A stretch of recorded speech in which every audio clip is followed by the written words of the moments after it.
Qiyomat kunida xotining qo'lingdan ushlab, ey Robbim, mana bu erkak yillarcha meni na xotin qildi, na meni ozod qildi.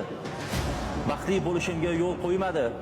O'z holimga talog'imni bermasdan boylab yurdi desa, qaysi amaling bilan javob berasan?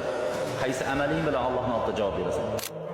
Xotini bilan ya yaxshi yashamaydi, ya uning talog'ini bermaydigan, qochib yuradigan erkaklarga nasihat qilmoqchiman. Alloh uchun eshiting. Sizning foydangiz uchun gapiryapman. Ya sen uni xotin qilmayapsan, yoki sen uni ozod qilmayapsan. Bu erkaklik emas bu. Bu zulm, birodar. Zulm. Alloh taolo zulmni harom qilgan. O'ziga va bandalarning orasida ham zulm qilishlikni harom qilgan. Sen duosi qabul bo'ladigan mazlumaning ko'z yoshiga kuniga qolyapsan. Kuniga ko'z yoshiga qolib yashayapsan. Yashaysanmi? Ayoling bilan yaxshilik bilan yasha. Yashamaysanmi?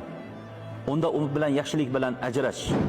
Alloh taolo Baqara surasining 229-oyatida aytadi. O'qi shu oyatni.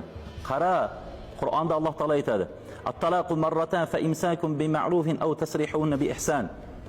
Yashaysanmi? Yaxshilik bilan yashagin. Qo'yib yuborasanmi? Yaxshilik bilan uni ozod qilib qo'yib yuborgin. Bo'ldi, boshqa yo'l yo'q. Uchinchi yo'l yo'q. Uni osib qo'yishlik, boylab qo'yishlik, yo'lini to'sib qo'yishlik yo'q. Bunday qilishlik gunoh bu. Alloh taoloning oldida javob beradi. Talog'ini bermasdan sudrab yurayotgan erkaklar. Erkak degan qaror qabul qiladi. Senchi? Sen na uni baxtli qila olyapsan, yashab. Na uni ozod qilib yormayapsan. Talog'ini bermay qochib yuribsan. Bu qo'rqoqlik bu. Ayol kishining taqdiri bilan o'ynashlik mardlik emas, birodar. Mazlum bilan Alloh taoloning oldida parda yo'q. Sen unga zulm beryapsan, yo'lini to'sayapsan. Ya yashamayapsan, ya talog'ini bermay boylab yuribsan. Bu zulm. Mazlumning duosi qabul. Har kuni qabul.